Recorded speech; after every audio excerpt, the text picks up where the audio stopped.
welcome, and let me do some housekeeping.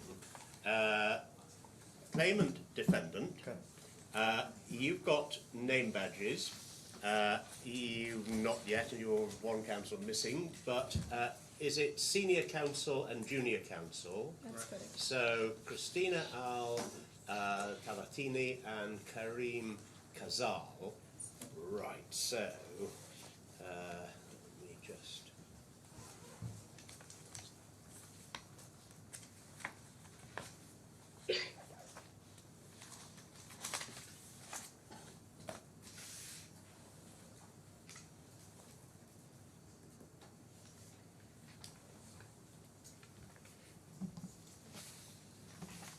And for Gujarat? Gujarat National Law University. I'm Shivam Agarwal, the senior counsel. Yes. And so, could you just, so that I get it absolutely right, spell? SHI Yes? VAM Yeah? AGRA WAL. It's Shivam Agarwal, Right. the senior counsel for the defendant, along with the junior counsel who is present virtually because of the medical condition. She could not make it to Dubai. So she's available online. Right. Okay. Yes. Yeah, we will. Right. She's So it's Suprava Sahu. Sahu. Right. Well, I'm very glad you pointed that out. Otherwise, great. Fantastic. Now, let me just get my papers sorted.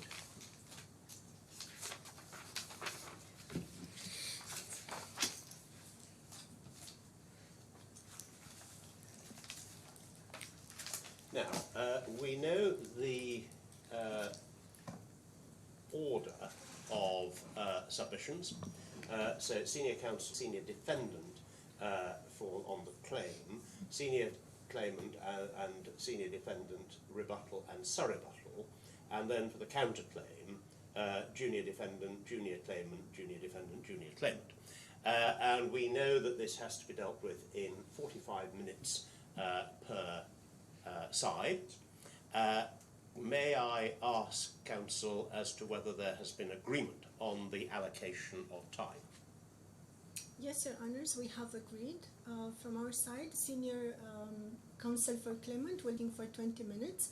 The junior counsel for claimant will be speaking again for another 20 minutes, and we will leave 2.5 minutes each for rebuttals. And is that common, or are you allocating different time? It's a different time for the defendants. We will be making submissions for the initial 17 minutes, both of us. We reserve 4 minutes for the rebuttals, and the overall 1 minute for the plus minus of the total timing, so that we do not get deducted. So 17, 4 and 1 between both of us. Right, 17, 4 plus 1. Right, now, that's now going to pose all sorts of logistical difficulties. Who is keeping time? Is each team going to respect time, or is someone expected to look after time independently of counsel? In the earlier rounds, we were not made to track the timings. The judges only made the tracking of the timings. But if the management makes the tracking of the timing, that would be better. Is that okay? With a split timing, we do have to respect each team's allocation of their time, because otherwise it could be unfair. So I am relieved of responsibility so far as the timing is concerned. Now, counsel, are there any other housekeeping points as far as you're concerned before the case is called on? Nothing else from our side, Your Honours. Nothing from our side also. Thank you so much. Well, in that case, I shall call on the case of Artemis Astratheia and Solar Dream Incorporated. Because of the importance of this case, even though it is a first instance matter, we have convened a panel of 3 judges. My name is Michael Patrick Joyce. I usually sit as a an arbitrator. I'm also a barrister and a mediator, but I'll allow my colleagues very briefly to introduce themselves as well. I'm Rachel Ewan. I'm a quantum expert, 20 years with construction, and I've also recently started up my own consultancy company for space policy and law. Yes, thank you, Michael. I am Mohammed Amara. I am an in-house lawyer, been practicing in UAE for the last 30 years, but I'm sitting as an arbitrator and mediator. I had the lecture, the opportunity to serve the UAE Space Agency. So I practice space law. The good thing that we have today, this is the first time to have a space law moot court. We'll come to that later. Thank you. So you can see that I am well supported with expertise on both sides so far as space is concerned. In those circumstances, the case having been called on, I would invite senior counsel for the claimant to address the court. I should say that the court is likely to be quite interventionist in terms of asking questions. Your Honor, would you prefer that I stand or I can be seated? I'm happy whichever is most convenient. I think sit. Yes.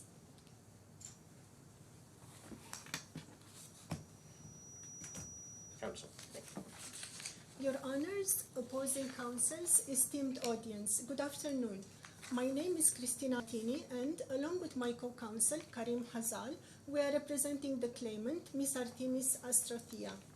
The claimant respectfully requests this esteemed court to accept her claims arising from the defendant's failure to fulfill their contractual obligations and their negligence in ensuring the safety of passengers during the Stars Align Yoga Retreat. The claimant also respectfully requests the court to dismiss the defendant's counterclaim because she did not breach the contract by failing to disclose a medical condition. I will begin by giving the esteemed court a brief overview of the dispute. Your Honors, the claimant, a popular YouTuber with 27.3 million subscribers, purchased a very expensive spaceflight ticket from the Stars Aligned retreat organized by the defendant. Claimant's goal was to film a unique space yoga series and to cure her chronic headaches while creating viral content for her followers.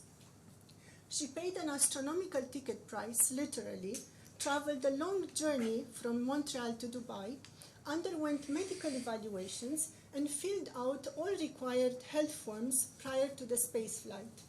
Of her belief, she only suffered from chronic headaches that were not of a traditional medical nature, but rather a misalignment of her neurons with the Earth's gravitational field. Before the spaceflight, in the context of an outbreak of a new COVID-19 variant, defendant conducted tests for all passengers. Unfortunately, they only relied on a lateral flow test and decided to go ahead without waiting for the more definitive PCR test result. Having already invested $7.5 million in the ticket price, the claimant was in no place to refuse departure and lose her money while asking for the PCR test to be delivered. Although the claimant passed the lateral flow test before launch, her PCR later on came positive for COVID-19. This resulted in an outbreak among all passengers and crew, and ultimately forcing an early return to Earth for everyone. Your Honors, the defense inadequate safety and operational protocols prevented the claimant from receiving the services she paid for and caused significant losses to her earnings and her professional reputation.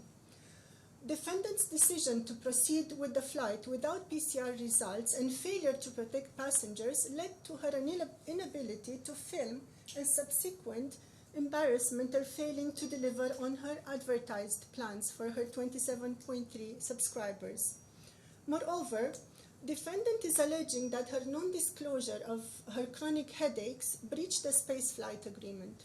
They are also alleging that the claimant caused them reputational damage due to widespread cancellations for future retreats, although this reputational damage was the company's fault due to their inadequate safety protocols and failure to appropriately respond to a global health threat. In light of the above, on behalf of the claimant, I respectfully submit the following arguments. That the defendant is liable for breach of contract and in tort. Firstly, the defendant is liable for breach of contract because they failed to comply with their obligations to take action to mitigate safety risks, such as delaying space flight departure. Moreover, the defendant cannot be exempted. Counsel, can we just explore that a little bit? Because as I understand it, you say that they should have delayed the departure of the space flight because the lateral flow test had come back, they were all negative, but there had been no PCR results which had been forthcoming.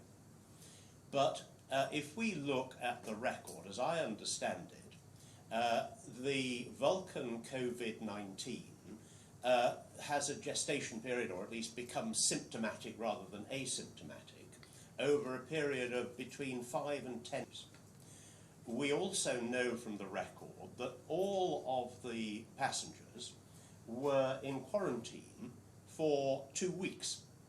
So on the basis that any COVID would become symptomatic within the period, and yet the claimant was not displaying any symptoms when she got into the spacesuit and departed, isn't the absence of a PCR test actually a red herring?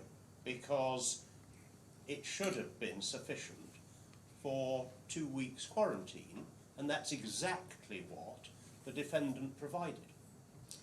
Your Honor, thank you very much for your question.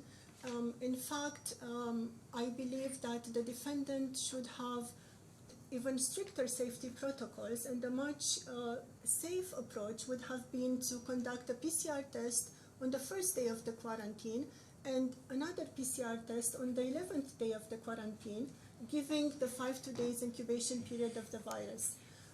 Currently, as the facts stand, statistically, the claimant could have gotten infected with the virus before coming to the quarantine in the defendant's location, or statistically, she could have also gotten the virus within the quarantine facility, given the calculations based on the incubation period of the virus. That's unlikely, isn't it? Because all of the passengers were in quarantine together. So that it is a bit of a mystery as to how one person out of a group all in quarantine for 14 days should come down with an affliction and an ailment which has become symptomatic in a maximum of 10 days. Statistically speaking, there could be carriers of the virus that are completely symptomatic, and they could be carrying and never actually be tested positive with the virus. So given that this has been a global threat for so many years, and also considering the high risk of space travel and the cost of the ticket and the damage, the effect it would have on both the passengers, the crew, it's been inconvenient enough being infected with COVID while on Earth and while in our offices and in our home. We can't even begin to imagine how inconvenient it must be being on a space station outside of the Earth atmosphere. That's why we will argue today, Your Honors, that the defendant should have taken the strictest safety and operational protocols into account. If I could move on, Your Honors, my second argument for today would be that the defendant is liable in tort for breaching their duty of care because, again, they failed to do everything reasonably practicable to minimize the safety risks of space travel. Your Honors, the defendant breached their contractual obligations by failing to completely deliver the Stars-Align Space Yoga Retreat Experience package. And this is due to not following the spaceflight operator safety protocols stated in the agreement under Clause 7.1. The defendant, as the operator, had a duty to ensure compliance with the safety requirements under applicable law, including but not limited to the Human Space Activities Regulations of the United Arab Emirates 2022. Article 77 of the DIFC contract law defines non-performance as a failure by a party to perform any one or more of its obligations under the contract, including defective performance or late performance. Councillor, can I just ask you to pause there? Because on my reading of the UAE regulations, they are very much regulations for the safe operation, technically, of space flights. And I searched for reference to medical conditions in the UAE regulations. I didn't find anything. Correct me if I'm wrong, but I didn't find anything. Whereas in the US Federal Aviation recommendations, there is quite a lot about medical conditions, but under clause 7.2, it's only a requirement to make reasonable efforts.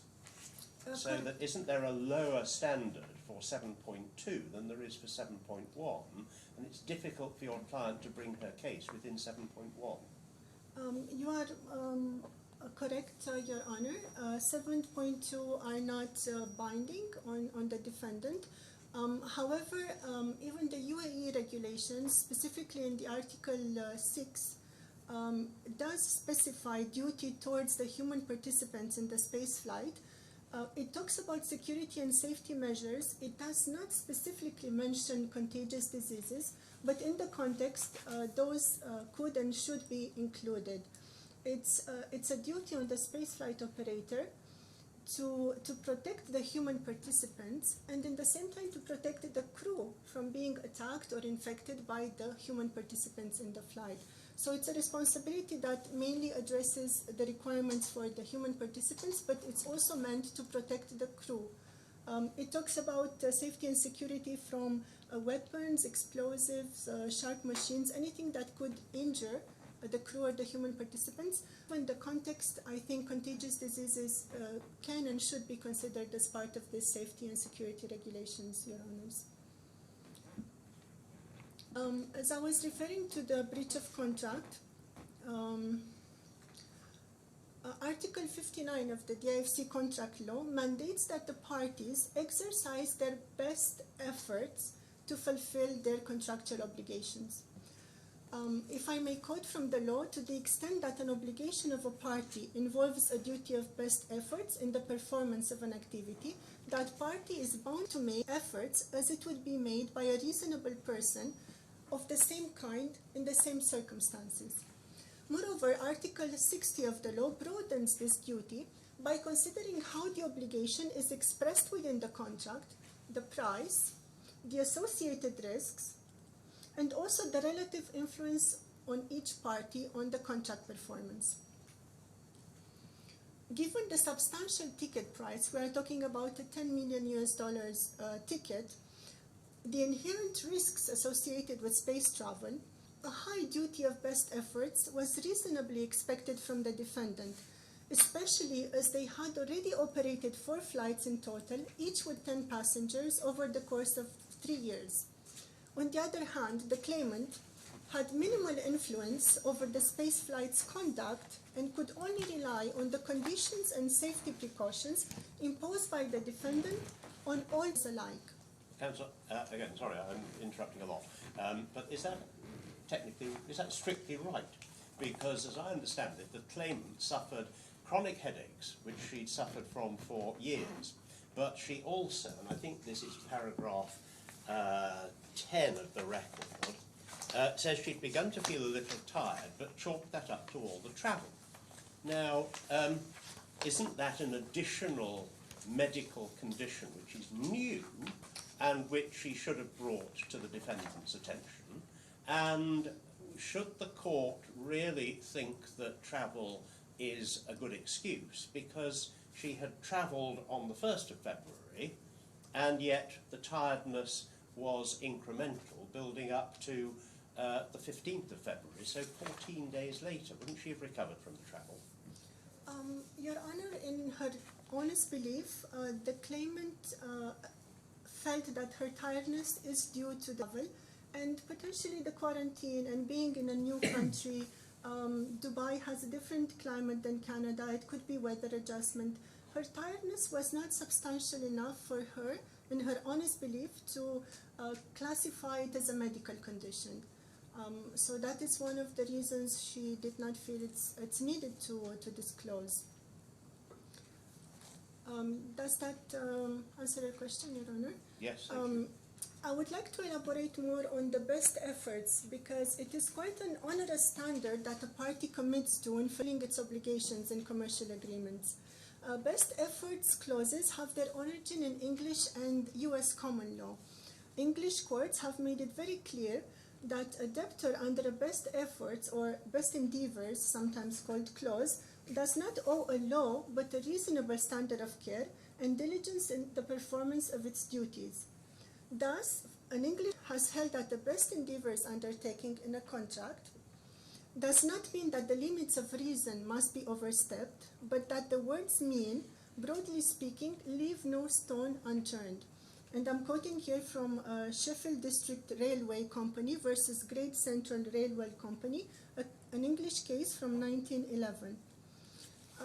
In Canadian law, common law country, also following English law on many issues, a leading case on best efforts goes back to the Supreme Court of British Columbia in 1994 in Atmospheric Diving Systems Incorporated versus International Routes Incorporated, where the court reviewed both Canadian and English law on the issue. Why I'm bringing this case to your attention? Because this case actually gives a 6-step definition of best efforts. Because it's quite comprehensive, I would like to focus on the first 3 tests. Best efforts, as defined by the court, imposes a higher obligation than a reasonable effort. So it's quite the highest standard of effort. Best efforts means taking in good faith all reasonable steps to achieve the objective, carrying the process to its logical conclusion, and leaving no stone unturned. Again, no stone unturned. Thank you so much. Best efforts includes doing everything known to be usual, necessary, and proper for ensuring the success of the endeavor. Your Honors, the defendant failed to meet their duty of best efforts when they ignored the absence of the PCR test result and the subsequent safety concerns for the passengers. They did not take appropriate measures to mitigate safety risks, such as delaying the departure. Instead of delaying the departure until another launch window could be secured, the defendant proceeded with the flight, unfortunately prioritizing expediency over the safety of its passengers. This failure to uphold their best efforts and comply with Clause 1.1 of the agreement led to avoidable health risks for the claimant, ultimately preventing her from participating in the retreat as planned and fulfilling her commitments.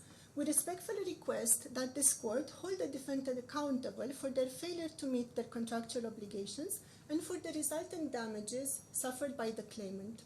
Your Honors, I would like now to move to my next argument, that the defendant cannot seek exemption from liability through contractual terms.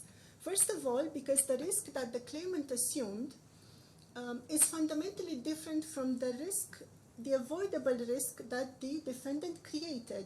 And second of all, because it would be unfair for the claimant who is in a lower bargaining position than the defendant.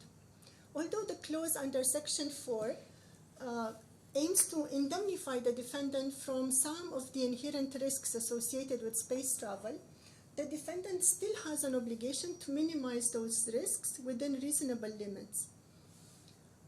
Clause 4.1 specifically recognizes that despite the spaceflight's best efforts, certain risks may remain unavoidable. However, Your Honors, the defendant's negligence in failing to confirm the PCR test before launching created an entirely avoidable risk. The defendant could have postponed the flight, a decision well within their rights under the contractual provisions, and thereby they would have ensured the safety of all passengers. Furthermore, the defendant cannot rely on the exclusion of liability. According to Article 17 of the DIFC Law Number 6 of 2005, concerning implied terms and contracts and unfair terms, a supplier providing a service as part of their business has an obligation to carry out that service with reasonable care and skill. Defendant's failure to conduct proper safety checks prior to the departure falls short of this standard.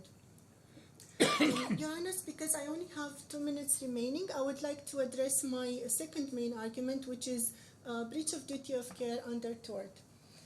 Your Honors, the defendant is liable under tort for breach of duty of care. They owed the claimant a high standard of care due to the inherent risks of the space travel. Unfortunately, they failed to meet this obligation. Under the IFC Law of Obligations, Article 17, liability for negligence is established here due to the closeness of the two parties. The claimant is a customer. She purchased a ticket from the defendant. Moreover, under Article 18, in this case, it is reasonably foreseeable that the defendant's either acts or omissions could cause loss claimant. It is fair, just, and reasonable in the circumstances that the defendant should owe the claimant a duty of care. Your Honors, the defendant clearly owed Ms. Artemis a duty of care given her role as a paying participant.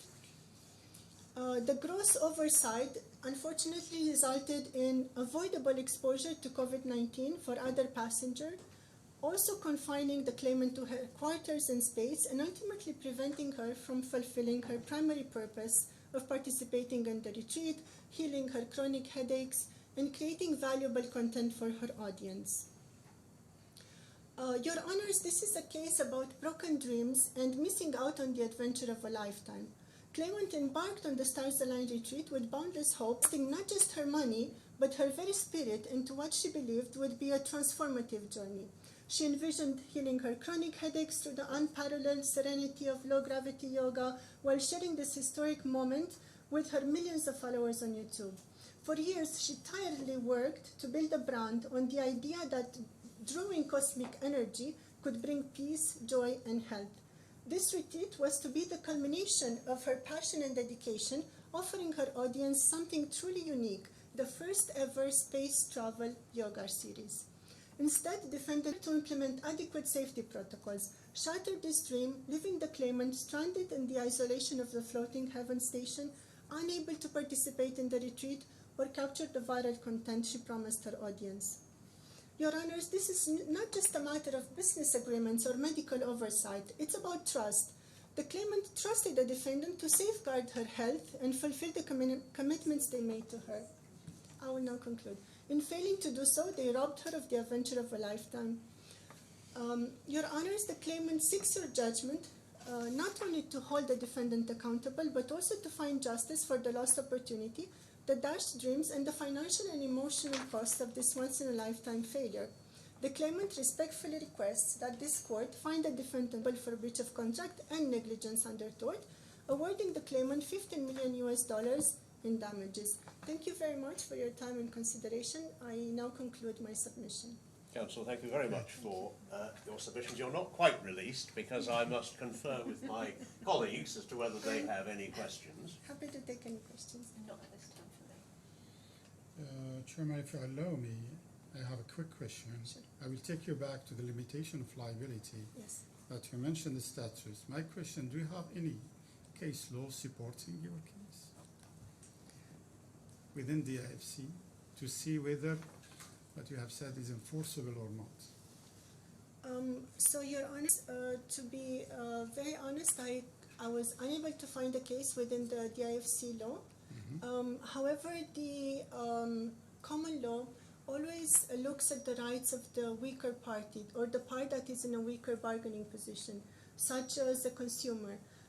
This article of the IFC law is part of a broader consumer protection principle in law, and we believe that the court should enforce this, and especially considering the very high ticket price that was paid. Thank you very much. Counsel, thank you very much. I think that concludes the questions from the bench, and I therefore now turn to Senior Counsel for the defendant to respond. Taking permission, if I can make my submission by this time.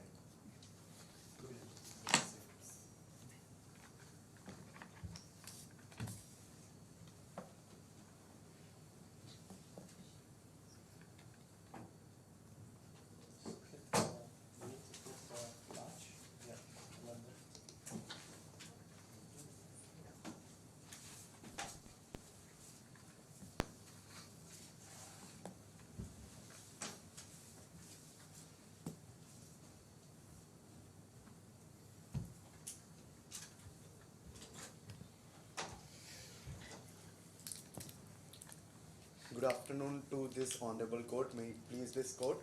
I am Shivam Agarwal, senior counsel for the defendant in the present case, representing Gujarat National Law University.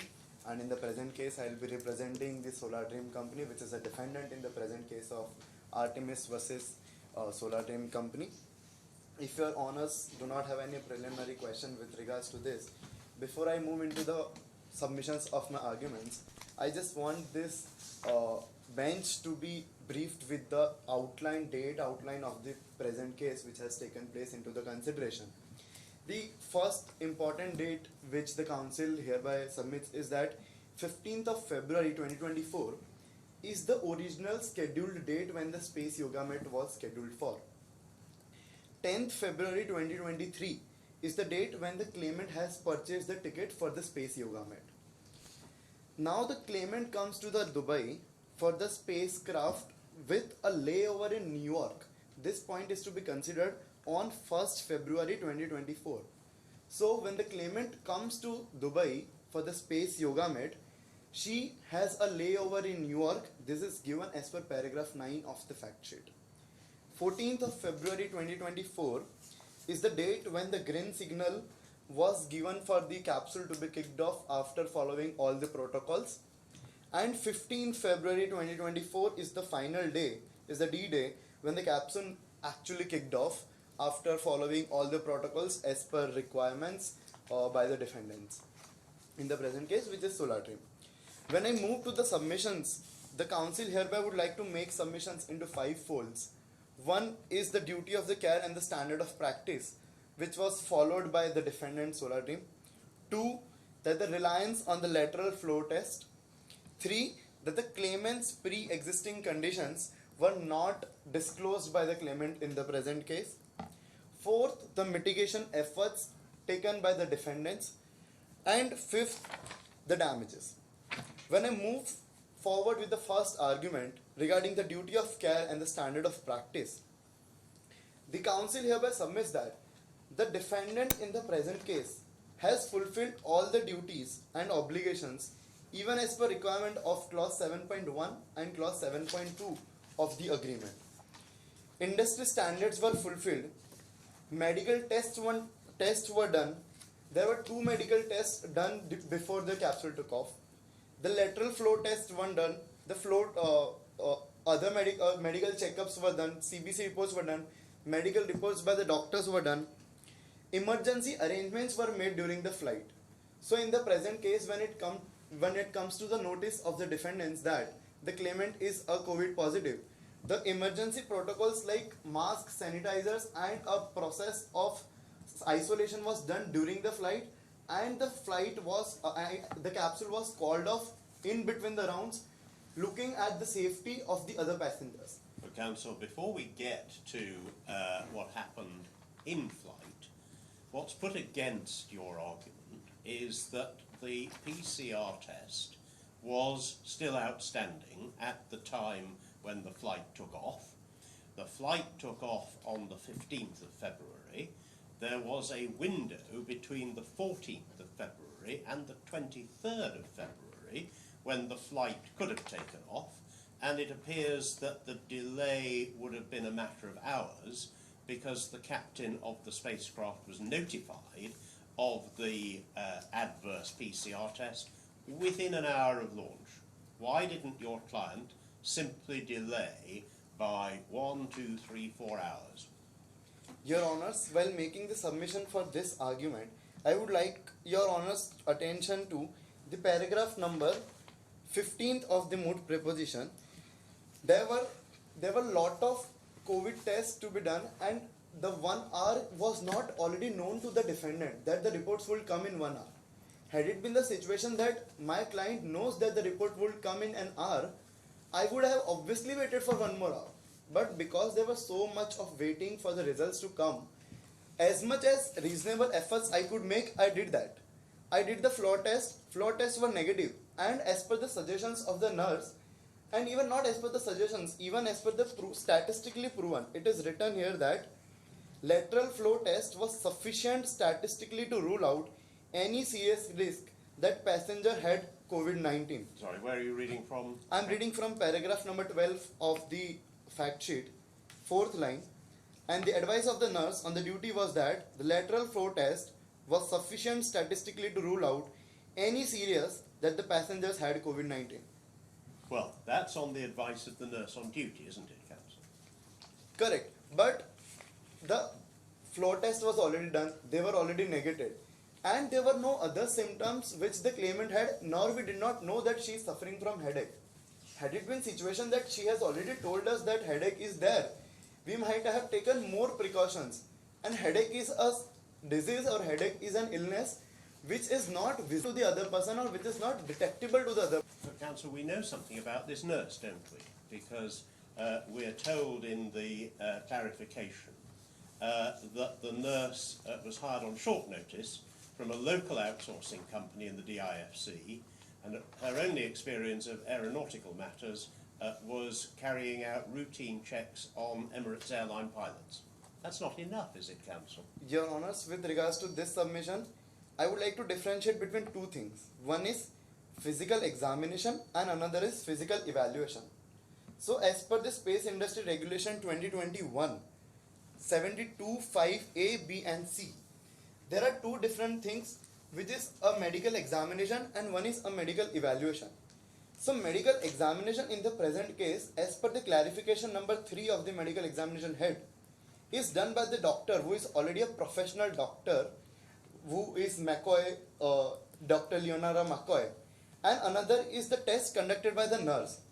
So it is respectfully submitted that whatever the tests were done by the nurse were under the guidance of the main doctor. So it was not like that the nurse is not qualified enough to give the suggestions, or it was not like that the nurse is not qualified enough to take the flow test or the lateral test or any of the COVID test. The differentiation is already given in the clarification, what all tests were done by doctors and what all tests done by the nurse.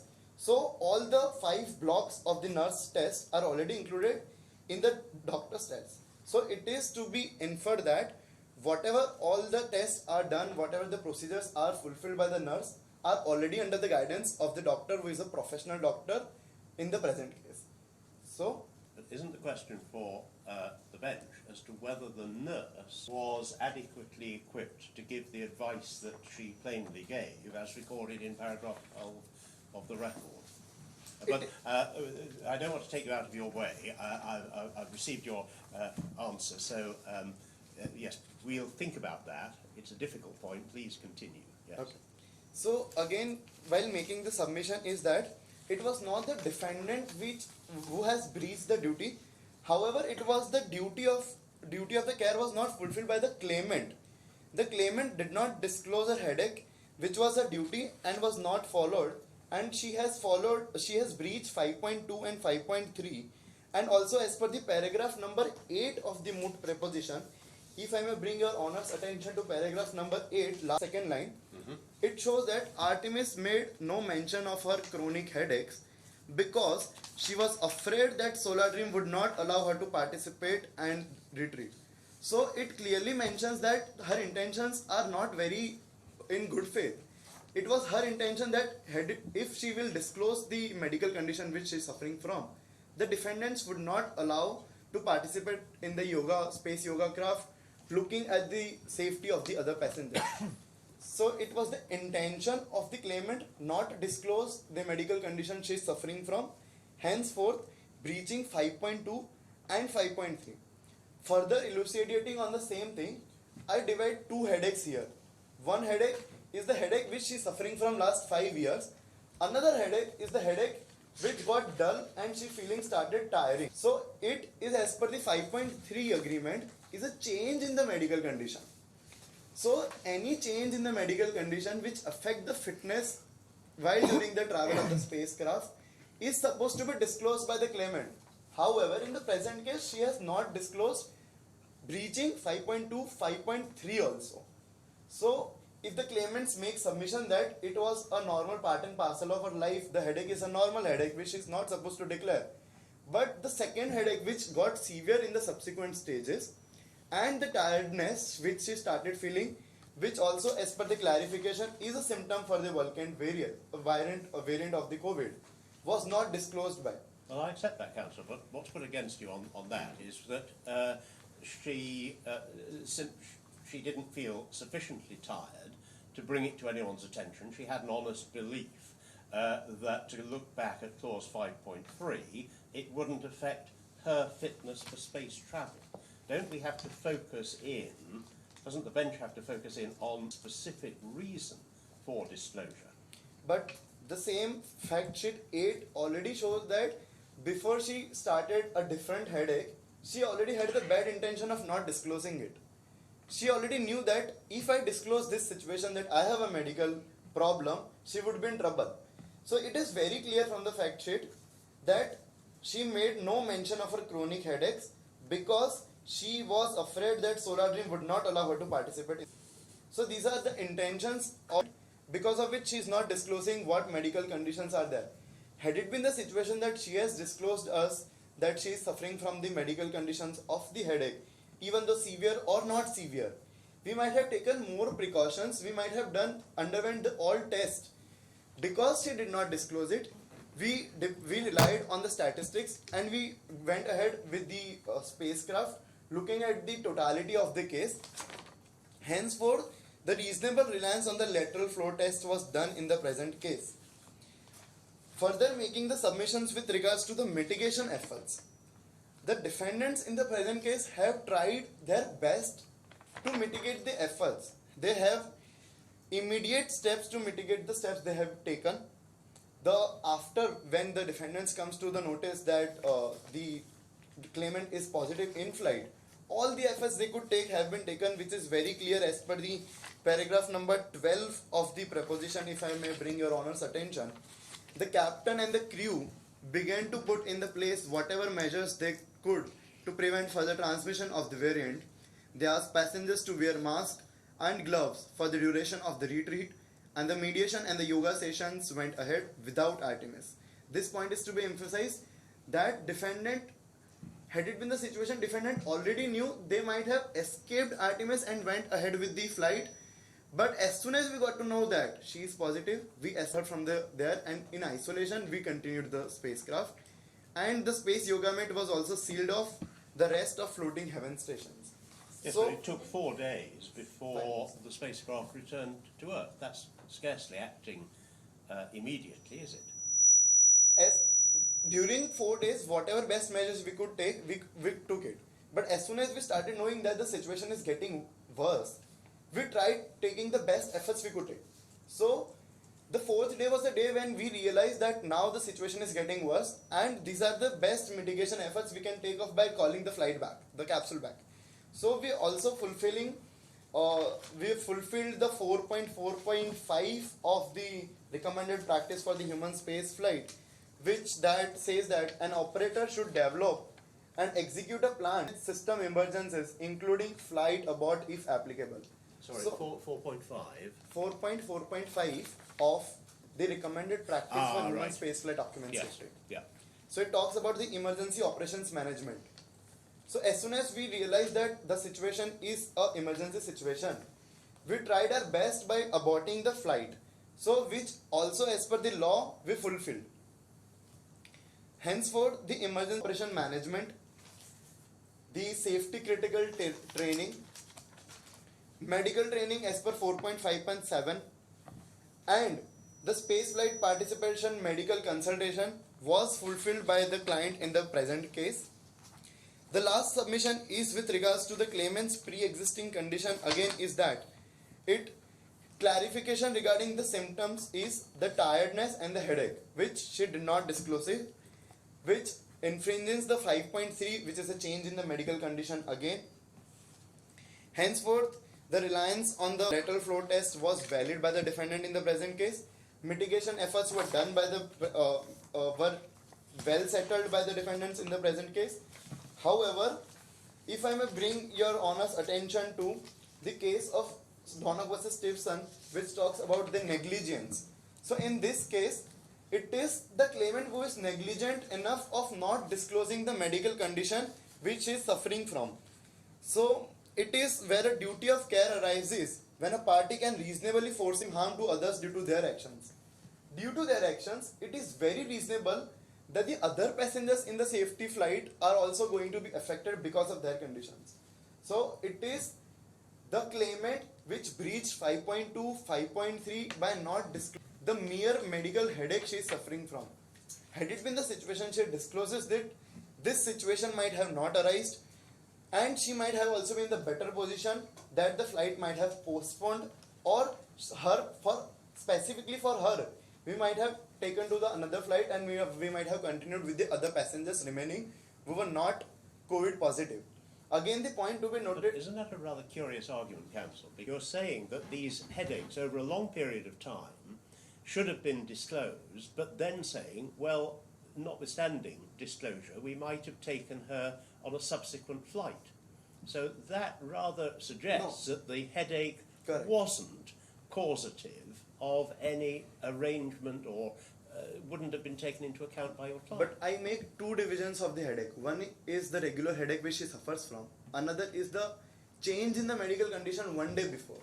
So this is a breach of 5.3. There is a change in the medical condition which can be a symptom for the COVID. So when she started feeling tired, when she is fatigued, and just assuming that this is because of the travel. However, travel was done 14 days ago. Travel was done 14 days ago, and it is the 14th day she started feeling tired and having a severe headache. It cannot be assumed by the claimant that she feeling tired is because of the travel she did.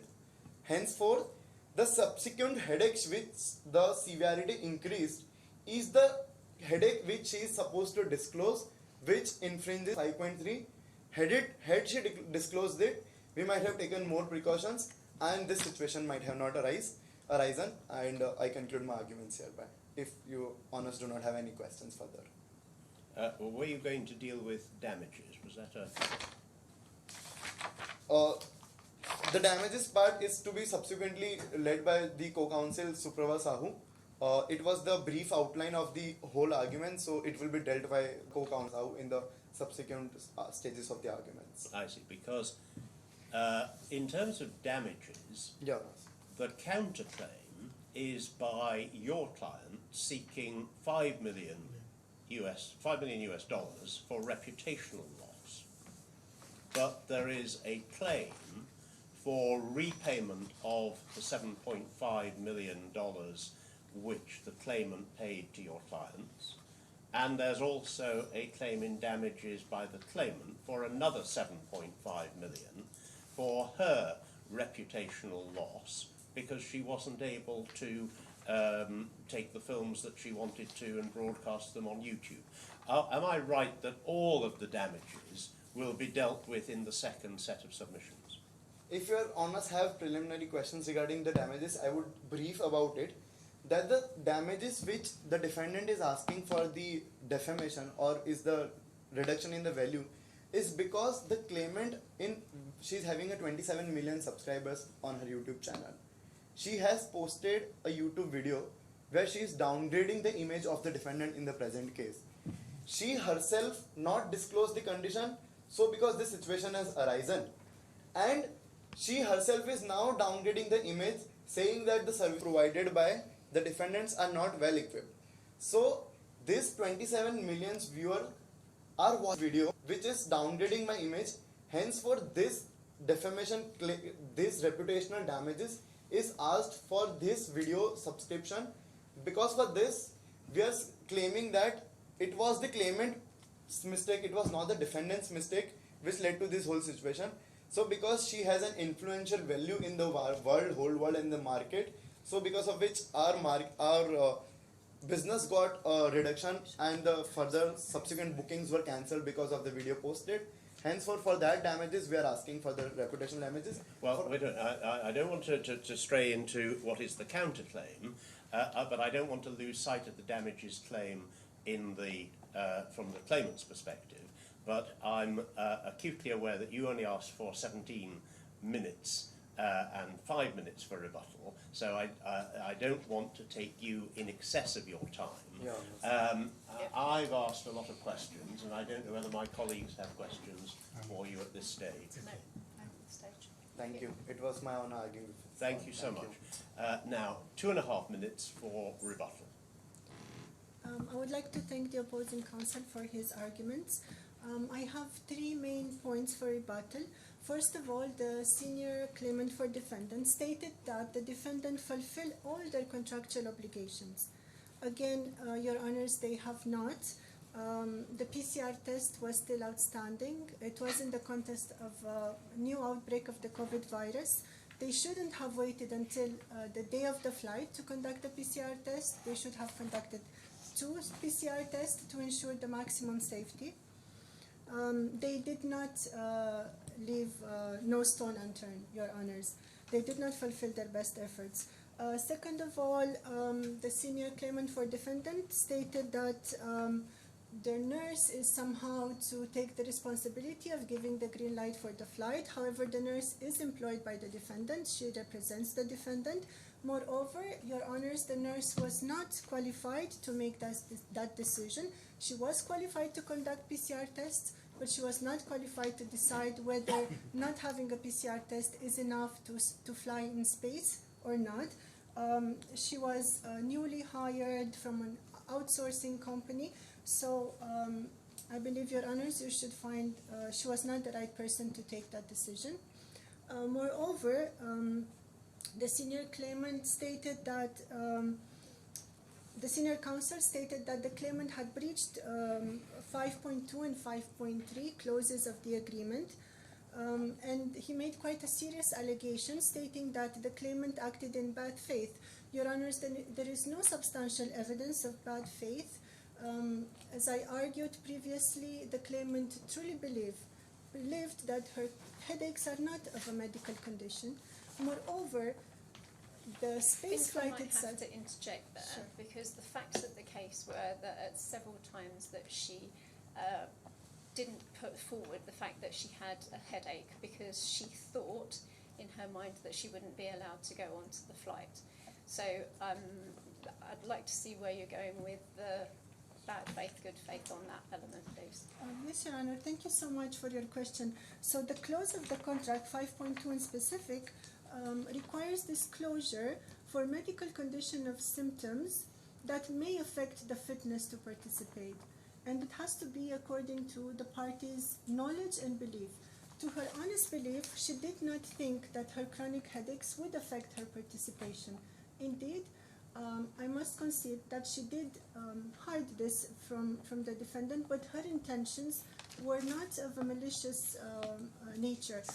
In fact, one of the reasons that she took this flight experience was to cure her headache. So she didn't want to take any small risk of not being allowed on the flight, knowing very well that she can sustain long travel. She is a very busy, active person. She truly believed that her headaches are not of a medical condition. Thank you. Your Honors, I would also like to conclude by saying that if we want commercial space travel to thrive, if we want more humans to want to travel to space and to purchase very expensive tickets, let your judgment today reaffirm that companies operating in such a high risk have a duty to protect their clients and meet the reasonable expectations of safety and care that such risky ventures demand. Thank you very much again for your time and attention. Thank you, Counsel. And Counsel, you've reserved 5 minutes. 4 minutes. 4 minutes. Thank you, Senior Counsel, for the rebuttals. In response to the rebuttals made by the Senior Counsel, I would like to make submissions. First, with regards to the PCR test results, why was the results were not awaited for the PCRs? With regards to this, the Counsel hereby says that 1, because there was no coordination between the claimant and the respondent with regards to the headache she is suffering from. Headache is not a detectable or the visible disease which my client would have assumed that she is suffering from. Had it been a situation that she is very feverish, we might have assumed that okay, this is a COVID symptom. If she is having any injury, we might have assumed that okay, it is detectable and it is visible. But headache is something which is not very much visible and clear that my client might have assumed to take the other precautions. As per my client, all the requirements were done, and because even after the 14 days of quarantine, she did not suffer any symptoms which we know. She was suffering from headache which she did not disclose. But even after 14 days, there were no other symptoms visible. So, on relying on the flow test, the flight was kicked off, the spacecraft was kicked off, and the lateral flow tests were not awaited in a good faith and as per the statistical data, which is given as per the paragraph number 12.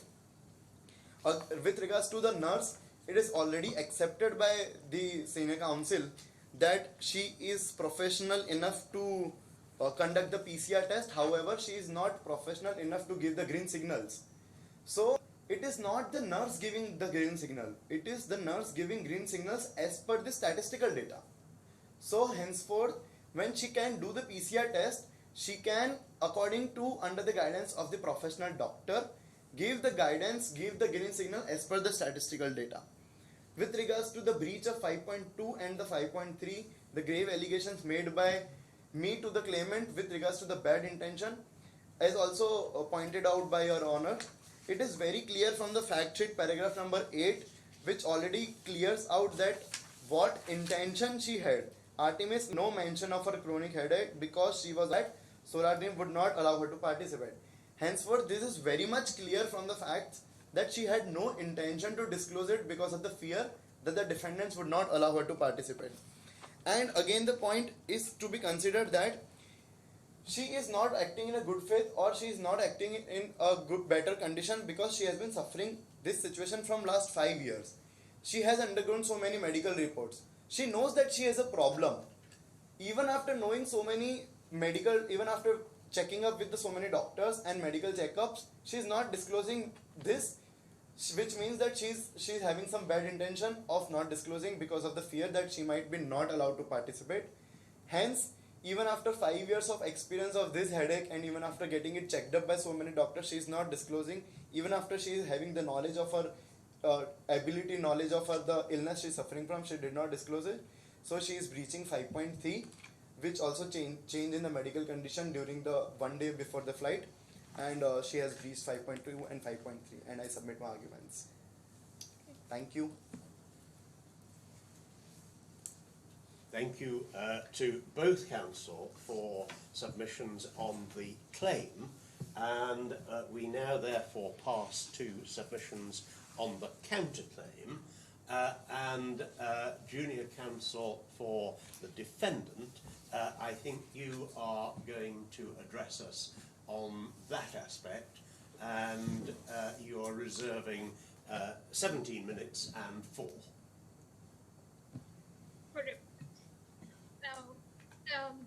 Good evening. Am I audible? Yes, just. Let's see if we can do something about increasing the sound volume at this end. The connection is there, but the volume could be improved.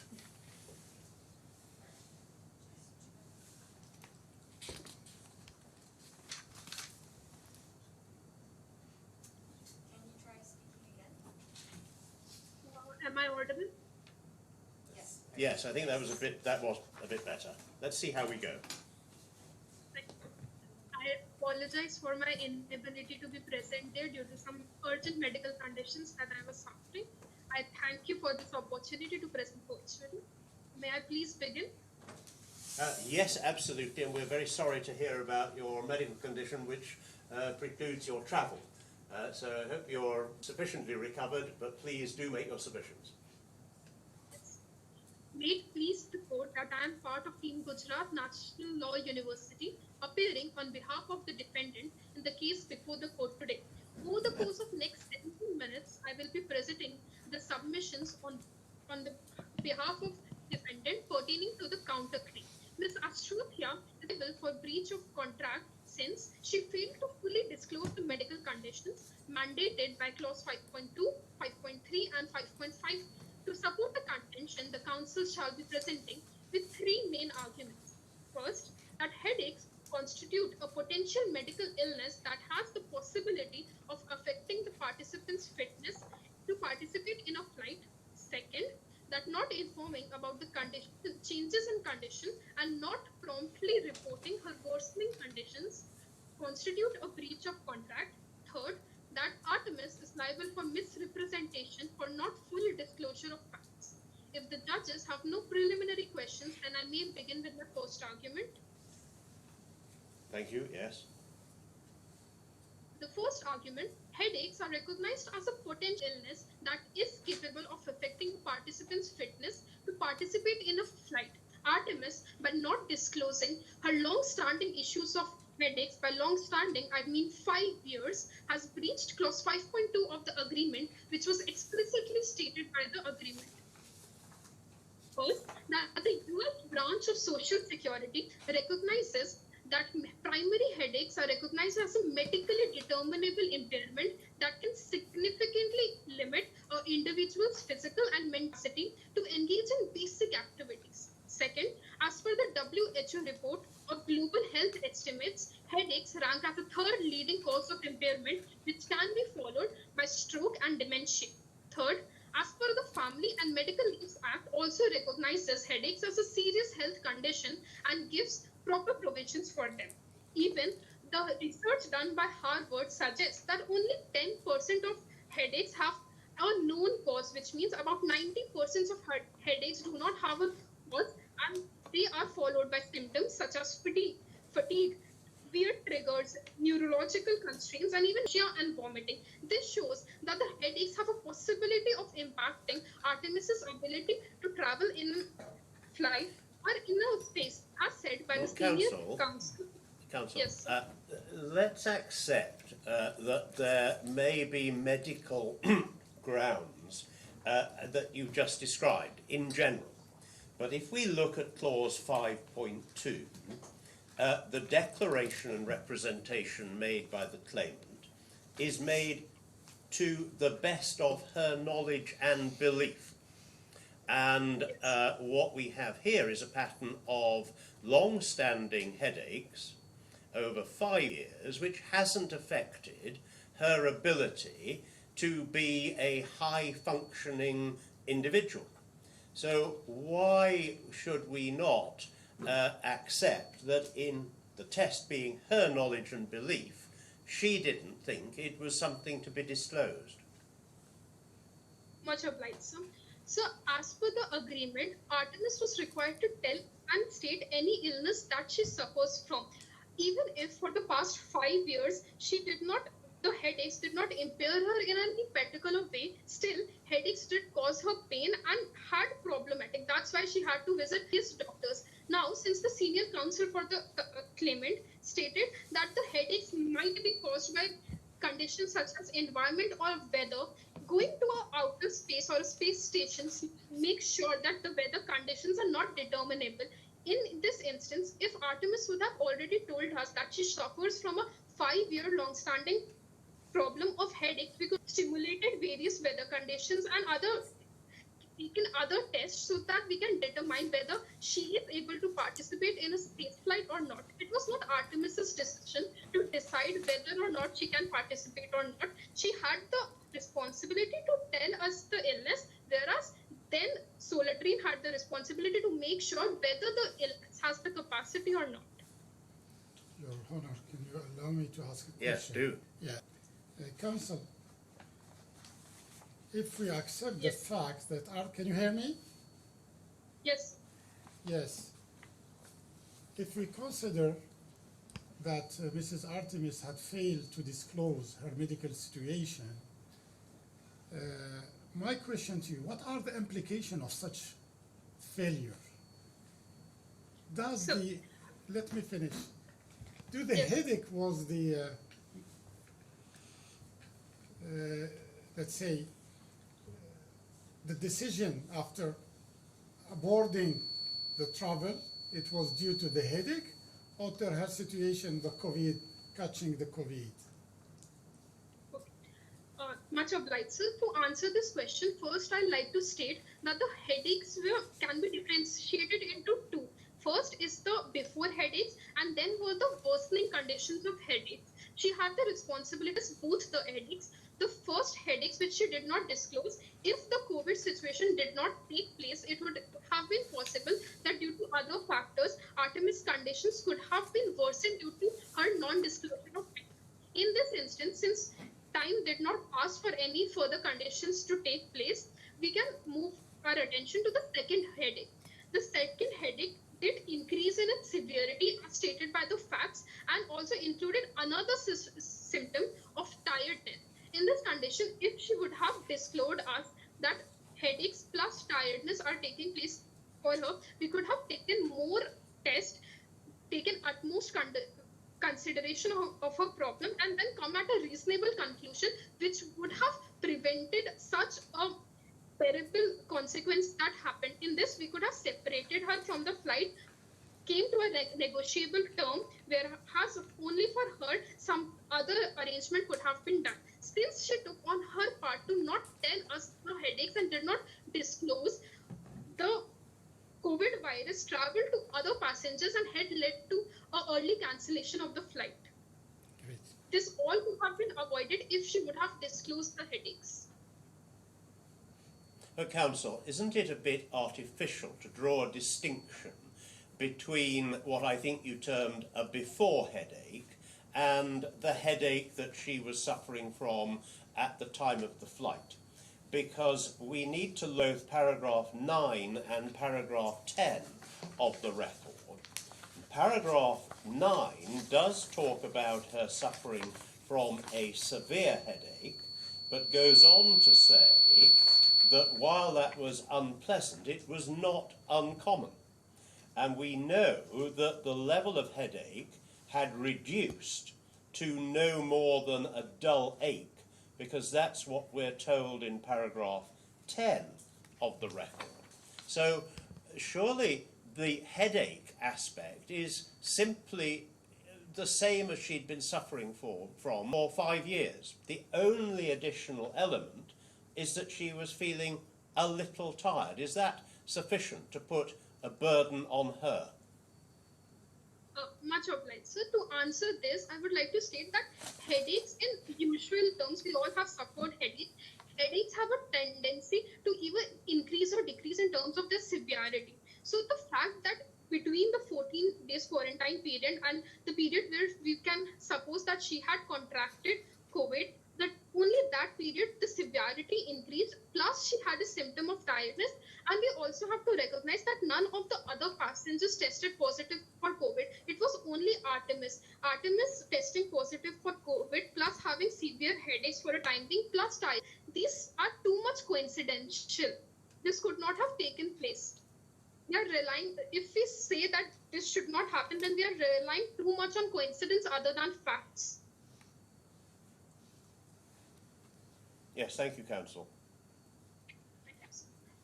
To prove my first argument, I like to cite two cases, which are Alexander versus Beijing Clo and Patton versus Patton Henry County Medical Clinic. In the case, the court highlighted that headaches have a possibility to impact workplace fitness. As previously mentioned, headaches form a serious medical condition that can impact a person's ability. Moving on to the second argument, Artemis' conditions started worsening during the pre-flight quarantine period, which she failed to report, reaching clause 5.5. This also contravenes the obligation imposed by clause 5.5. It is clear from the facts that during the second week only, she began suffering from a chronic headache, which continued till the date of the launch. In addition, she was feeling tired during this date. This constitutes negligence on part of Artemis, where she was contractually bound to inform any changes in the condition. Her failure amounts to breach of contract. The negligent attitude of Artemis towards her illness hampered the safety of not only her, but other passengers. She breached the clauses of the agreement, which had to be mandatorily followed. Hence, this was liable for breach of contract. It was not discretion in terms of Artemis. It was blatantly asked as per strict constructions that if you have an illness, if you have a problem, you are mandated to state it. Lastly, Counsel, if we look at clause 5.5, the consequence of failing to report a change of condition promptly is simply that may impact their eligibility to participate in the spaceflight. So it isn't failure to report and she is ineligible. it is failure to report, and depending on circumstances, she may be ineligible.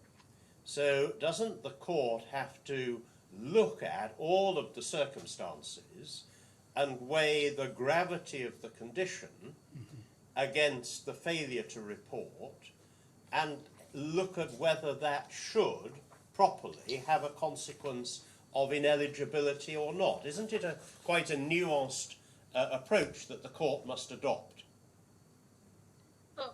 So in this case, in despite of the court, it was part of Solar Dream's responsibility to see what the changes in the conditions are, and as per that, since Solar Dream is a big corporate company which usually conducts these flights, they have the capacity to conduct various other tests. We recognize that there are a lot of medical impairments that a person can suffer from. That's why we can't conduct every single test on every single passenger. Artemis's responsibility, if she did fully and just told us about the headaches, we could have undertaken a series of more tests and then determined whether she was eligible or not to participate in the flight. This would have increase the possibility or decrease the possibilities of Artemis's performance. More than code, it was part of Solar Dream as a corporate giant who takes these cases in this regard and set up more standard in their practices.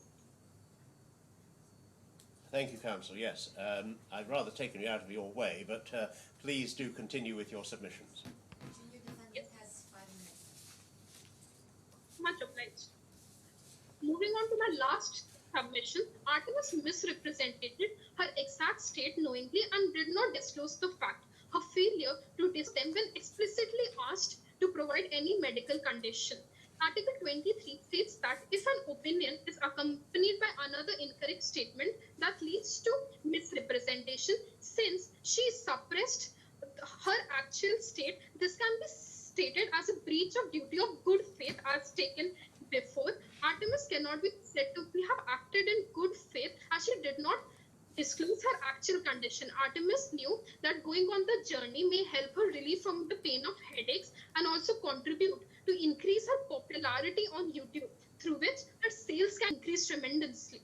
Knowing all the benefits from the space flight and the advantages Artemis can receive, she deliberately did not disclose her illness. She also feared that if she did, authorities would not allow her to participate in the flight. This shows that she knew the intensity of the headaches and that the headaches had the capacity to disbar her from the space flight. This shows that Ms. Astrothia did not act in good faith but for her own profit. Artemis Astrothia's failure to disclose her chronic headaches during medical evaluation constituted misrepresentation as it led Solar Dream to believe that she was fit for a space flight despite her actual medical condition, which shows breach of contract. I may submit my argument. If there are any further questions, I may answer them. Well, Counsel, yes, before I turn to my colleagues, I do have some further questions because, as I understand it, it's your client's case, it's Solar Dream's case, that they've suffered substantial reputational loss. It's for the reputational loss that they are seeking $5 million worth of damages. Now, why did your client suffer loss? Because one of the points raised in paragraph 15 of the record is that multiple passengers cancelled their reservations for future space retreats. But it is my understanding, derived I think from paragraph, which paragraph is it?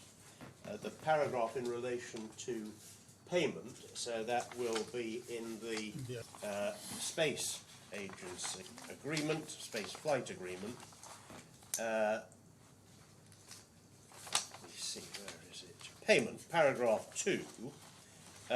Paragraph 2.3 says that payments are non-refundable. So the fact that people cancelled, why did that impact your client?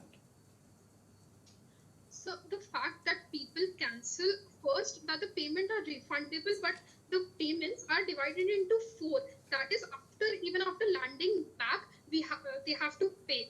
So the division, even if the first installments are given, we only receive 2.5 lakh, and that is because we are representative in a negative notion for the conduct that was not even first. Is what force major, that is, it was an act of God. We did all the methods, mitigation efforts as stated by my co-counsel that could have been reasonable possible. In addition, it was not our conduct that led to the catastrophic events. Instead, it was Artemis's own conduct. Because of all these facts in which Solar Dream is not liable, we have suffered various damages. That is, full payment would not be done to us, and even our future opportunity earnings have been taken back. Now, more and more people will refrain because of their fear of COVID, whereas we have the capacity to make sure that the safe travel is taken place. Due to this, we are asking 5 million in damages. Thank you, Council. I don't have any more questions. I don't know about my colleagues. No, I think I'm fine. Thank you. Council, thank you very much. You've reserved 4 minutes for rebuttal, so we will come back to you, but we'll now turn to Junior Counsel for the claimant on the counterclaim. Thank you so much. Your Honours, since the opposing counsel stood up for his pleading as a sign of respect, I'd like to return the favour. That's fine. It's as you see appropriate.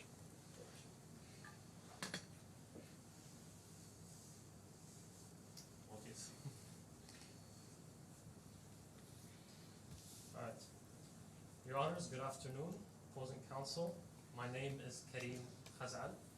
I'm the junior counsel for the claimant, and I will address the issue regarding the claimant's liability in breach of contract. Your Honours, the intention of parties to a contract is determined according to the understanding a reasonable person would have in the same circumstances. And a reasonable person would, reading a contract, would assess both the text of the contract and the context behind the contract. And against this backdrop, we present the two following arguments. First, that the claimant successfully performed all of her contractual obligations, and that her non-disclosure was reasonable in the circumstances. And second, that even if the court finds that the non-disclosure of her symptoms was a non-performance, then the claimant still did not breach the agreement because the breach was not fundamental in nature. And so, turning to my first argument, the claimant performed all of her contractual obligations. She paid every installment of the ticket price on time, and that is in the clarification questions 3 to 5. She underwent 2 mandatory medical examinations, and that is in page 5, paragraph 8 of the record. And she underwent 2 weeks of quarantine right before the flight, and that is on page 5, paragraph 9. Now, Article 49.2 of the DIFC contract law sets out that a contract shall be interpreted according to the meaning a person of the same kind would have in the same circumstances. Now, to elaborate on this, on the implications of this, there are 2 DIFC cases that argue that 49.2 actually requires a balancing exercise between a textualist interpretation of the contract and an interpretation of the context. And the cases are John Vitalo v. Atlas Mara Management of 2019. This is from the Court of Appeal, case number 12. And the second is Laos Holding Limited and the companies, so on and so forth. It's quite a long dispute. That's case number 73 of 2022 from the Court of First Instance. And so with that, we set out that the claimant's non-disclosure of her symptoms did not breach clauses 5.2 and 5.3 of the agreement, because the text reveals an air of subjectivity. You see, 5.2 obliges disclosure on the passage. If I may direct your honors to that passage. to the best of their knowledge and belief, which is subjective statement, and only regarding medical conditions or symptoms of a potential medical condition that may affect their fitness to participate. Now, the same rhetoric is present in 5.3. And in plain language interpretation, the reader would see that the defendant was only concerned with the kind of symptoms affecting potential fitness to participate, right? But isn't, yes. you say there's identity of wording between clauses 5.2 and 5.3, but surely 5.2, let's take the wording there, it's very broad. Any medical conditions or symptoms of a potential medical condition. Now, I accept that the words "to the best of their knowledge and belief" is inserted there, but doesn't that impose a very substantial obligation on your client? It does, Your Honor, but that would depend on the definition of what a medical condition or symptom of a medical condition is, right? And so, aren't headaches and tiredness medical conditions and symptoms? they can be, and I will get to that briefly. I'd just like to touch on this from the context, from the perspective of the context behind this contract. And so in understanding what those headaches meant for the claimant, if I may direct Your Honors to page 4, paragraph 5 of the agreement. It says, despite her healthy lifestyle over the past 5 years, Artemis has suffered from chronic headaches, despite seeing a number of doctors and trying various alternative remedies. She has not been able to stop the headaches from recurring. Now, while headaches in general may be considered a medical symptom, they are usually a symptom of something. And so in this case, we'd like to think that after countless medical examinations in the past, that the doctors examining the claimant would have detected something. And so based on this context and based on the subjective language of the contract, it was reasonable for the claimant to believe that her headaches were not medical in nature. Now, to support that, the opposing counsel for senior defendant stated headaches are not visibly detectable by medical tests. And this just goes to show that it's not the symptom itself, but rather the ailment behind it. And over the past 5 years, the claimant has not suffered any ailment as a result of her headaches. And therefore, this did not affect her fitness to participate, well, at least in her own belief. More importantly, page 4, paragraph 6, if I may take you there as well. Of the record? Of the record, yes. Artemis was convinced that her headaches were caused by a misalignment of her neurons with the Earth's gravitational field. And the key word here is convinced, right? And so this is evidence that this is what she truly believed. And this is consistent with the rhetoric in 5.2 about her to the best of her knowledge and her belief. And I mean that however misguided a belief is, that's an end of it. If you have an utterly perverse belief, then that carries the day. Is that right? not always, but in this circumstance, in this case, yes, because this has to do not with the objective facts about what constitutes a headache or what the parties knew at the time. This has to do with the way the contract was drafted. And because the contract was drafted in a subjective manner, then by all means the defendant should be held to that standard. And so we accept that the claimant is not a medical professional. She's not qualified to diagnose what her symptoms are or whether they're medical or not. But neither is the claimant. In fact, neither is the defendant. But she did feel that she was qualified to whether to disclose or not to disclose her symptoms, because that's exactly what she did. She didn't disclose the fact that she had headaches and that she was tired. Yes, and we feel that she was entitled to that assessment because the contract was drafted this way. Your Honours, the defendant is a corporate entity with vast resources. They have conducted many space flights in the past, and their contract was meticulously drafted by a team of lawyers that is probably just as qualified as our opposing counsel here. And so if the contractual terms are written that way, then they should be understood in that way. And if the defendant actually meant to propose a different understanding, then they should reword their contractual phrases.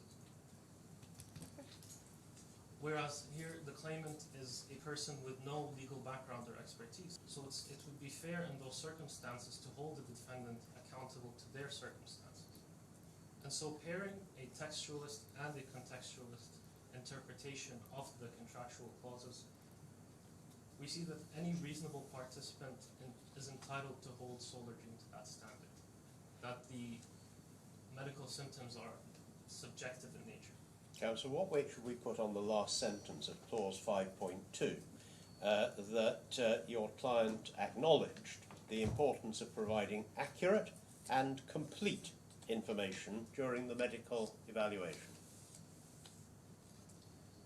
Not a lot of weight, Your Honour, because they use the word acknowledge and not represents or warrants.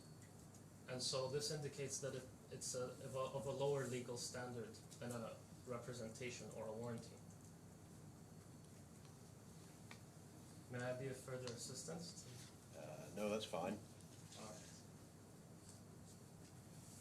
And so we put forth that while her symptoms did return prior to the flight, it was still reasonable for her in the stances not to disclose, as the return of the headache was not uncommon for her. And this is in page 6, paragraph 9. And that the fatigue she experienced could reasonably be attributed to the travel. We can't speak to how much travel exactly happened between the dream house and the facility, but we do know that she arrived there at 5 a.m., so it couldn't have been a pleasant trip. Sorry, you're relying on clause 9 on page 6. Yes. What is the point that arises from clause 9? That the return of her headache was not uncommon for her. But that is to the return of the headache is in the written record, isn't it? That's paragraph 9. Oh, sorry, are you talking about clause 9 of the written record or of the agreement? Yeah, apologies about the record. Oh, the record. Page My apologies. 6, paragraph 9 of this. Yeah. And so, having quarantined for 2 weeks, conducted a lateral flow test which came back negative, the COVID was not on her radar at the time.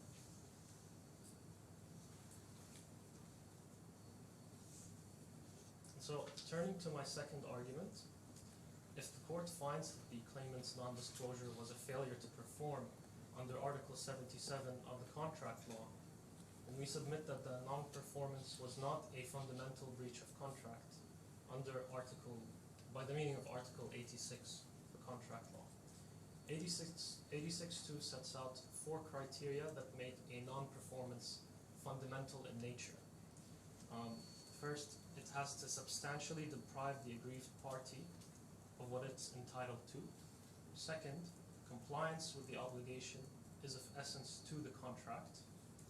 Third, the non-performance is intentional or reckless.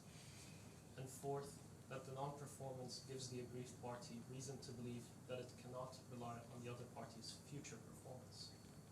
So we submit that none of these requirements have been fulfilled, because firstly, the non-disclosure of her symptoms did not substantially deprive the defendant from what they were entitled to. A substantial deprivation would be withholding a payment from successful performance, a major contractual obligation. This falls in the minor obligations. And second, from the language, from the subjective language in the contract, this demonstrates that it's not of essence to the contract. And third, the non-performance being intentional or reckless, while it was her intent to not disclose because she wanted to board this flight, the reason behind it, there is no evidence in the record to speak to the reason behind it. While the claimed that it was because that it was from a malicious point of view, the claimant similarly can argue that because of the unique circumstances of her chronic headaches, she didn't think that explaining her situation to the defendant would yield any result, but that they would believe her, right? And so, with regards to future reliance, well, since she's performed all of her past obligations, they could certainly assume that she would continue to perform her future obligations. And the official commentary of the UNIDROIT principles states that the aggrieved party cannot terminate the contract if the non-performing party can show that it did not foresee or reasonably have foreseen that the non-performance was fundamental. I cite the official commentary on the UNIDROIT because the DIFC contract law is an adoption of the UNIDROIT, right? And so in this case, this is because, I quote, termination will often cause serious detriment to the non-performing party whose its impairing and tendering performance may not be recovered. And so in this case, she did not reasonably foresee that the non-disclosure would yield such a drastic result. Yes.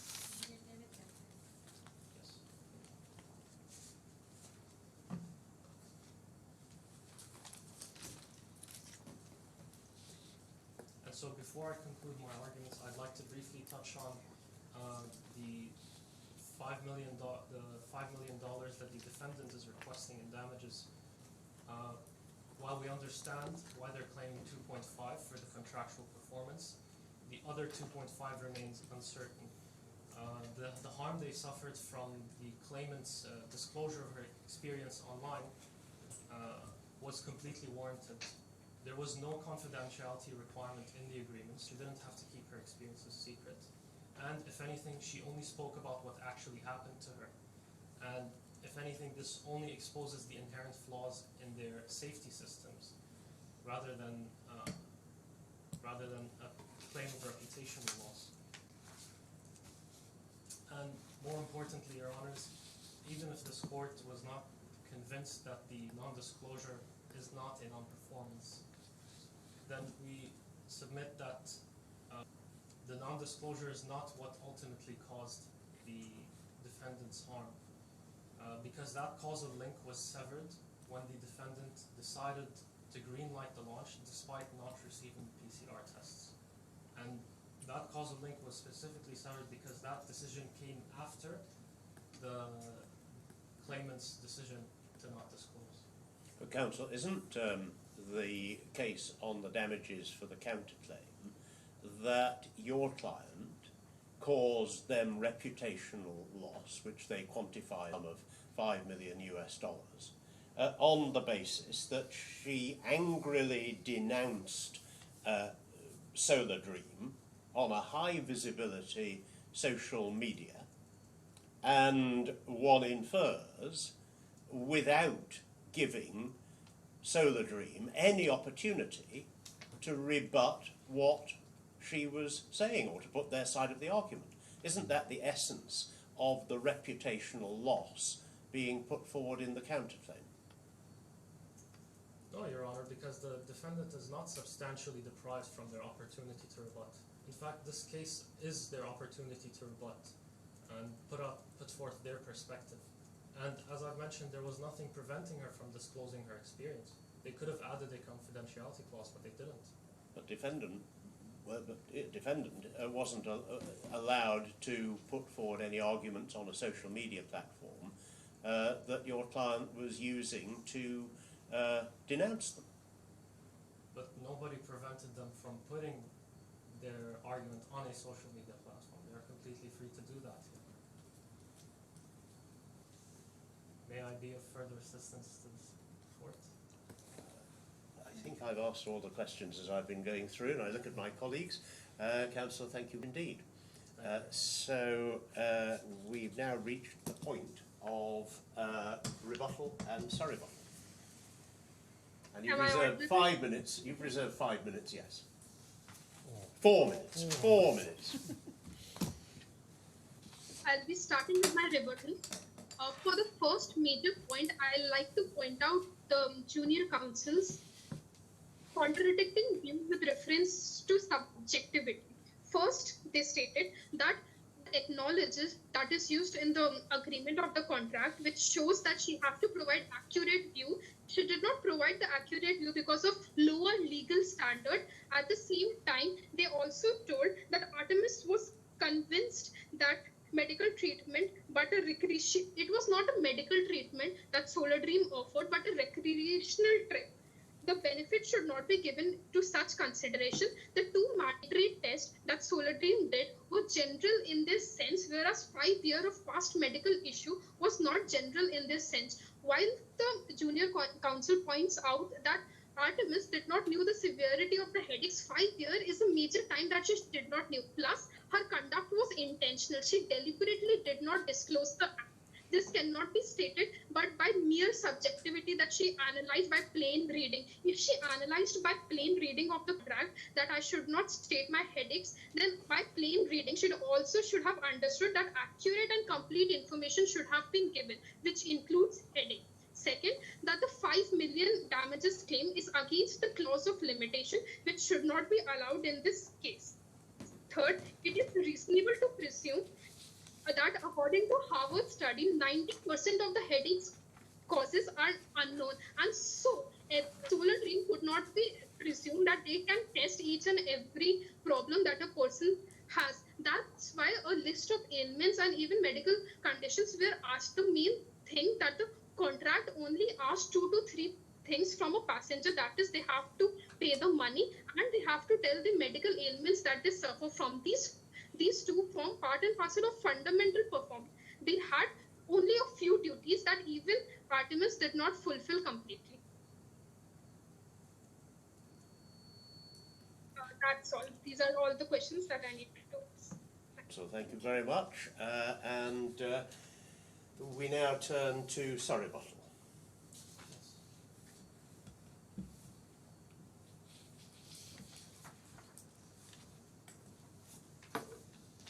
Your Honour, we'd like to present the 2 following arguments in surrebuttal. First, we reiterate that the acknowledgement referred to in the contractual clause is not a representation or a warranty, and that's why it is lower down the list of priorities than other obligations. And second of all, that the nature of the headache is that it's usually a symptom of something, and in this case we agree that the headache was a symptom of COVID, but they could have detected that symptom had they conducted PCR tests prior to the quarantine period and on the 11th day of the quarantine period. And the average PCR tests in the UAE costs no more than 250 dirhams, and so for a contract worth $15 million or $10 million, then that is a very small cost by comparison. Thank you. Thank you, Council. I would suggest it could also be argued that if your client had offered up her symptoms, then they might have been able to put the PCR tests into place. Just as a suggestion. In hindsight, maybe you're right, Your Honour. Okay. But maybe we shall never know. Look,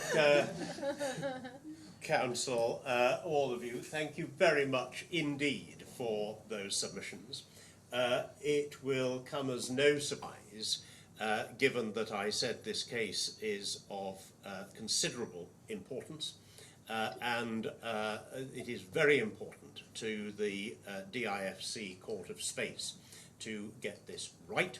We shall therefore reserve our judgment, and the judgment will be delivered in the course of time, usually and almost indeed invariably, the FC courts are extremely efficient in terms of rendering judgments with extreme and exceptional promptitude, save in this one instance where you may be waiting for a longer time than you actually were planning on. But Counsel, once again, thank you all very much indeed, and the court will rise, and that concludes the hearing of this case. Thank you so much.